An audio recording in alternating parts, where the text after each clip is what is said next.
All eyes are on the US and the inauguration of Donald Trump as president for his second term in office. And while the statement's sentiment towards China is pretty clear, his explicit views on Africa are arguably less pronounced. The continent is waiting for direction on AGOA, while South Africa's ties to BRICS and support for Palestine may complicate the trade relationship with the world superpower. Andre, economist at Stellenbosch Business School, joins us for a closer look at what Trump 2.0 may mean for the local economy. Thank you so much for your time, Professor. Now, firstly, does the Trump administration have an agenda or specific focus for Africa? Hello and welcome to all listeners. Frankly, no. I don't think Africa is all that prominent at all.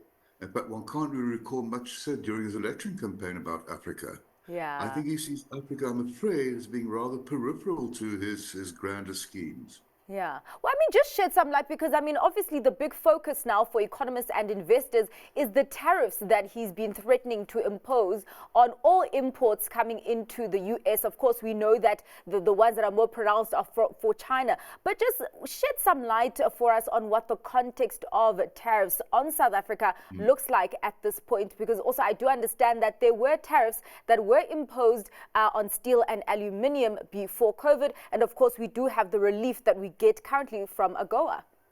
Yes. Well, you're quite right. AGOA was established quite some time ago, African Growth Opportunity Act, to try to assist African countries economically by reducing or even eliminating tariffs on African goods exported to America, which is a great thing. Yeah.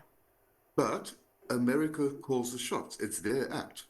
And one of their conditions is essentially that the beneficiary country, let's say South Africa, must be seen to be friendly towards America.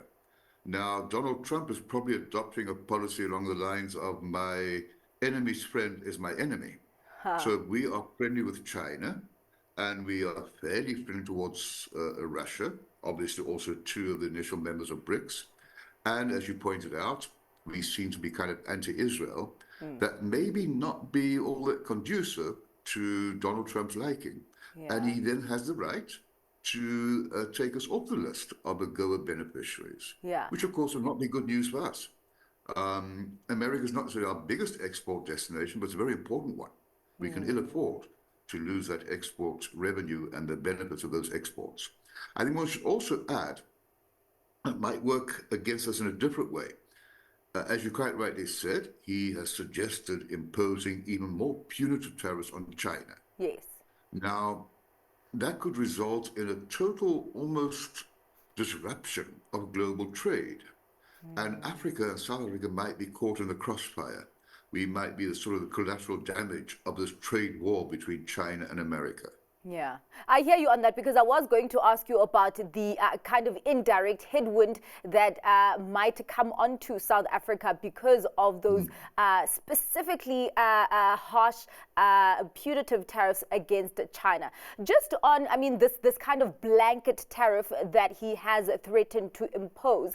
I also do understand that there have been many interactions when it comes to AGOA between our government and the US government. But could this blanket tariff then kind of put AGOA on shaky ground where there could be a question of it continuing or not? It could. It could be discontinued for the simple reason that they regard South Africa as being almost anti-America. Yes. But I suppose another possibility is that there's a blanket tariff, but that some countries won't have to be subject to the same high tariff. So, they're talking about tariff against China up to 40, 50, 60%. Yes. To others, maybe 30%, others 10%. So I don't think it'll be a blanket for all countries. I think there might be differentiating tariffs. But a tariff is a tariff. It does raise the cost of importing from the exporting country.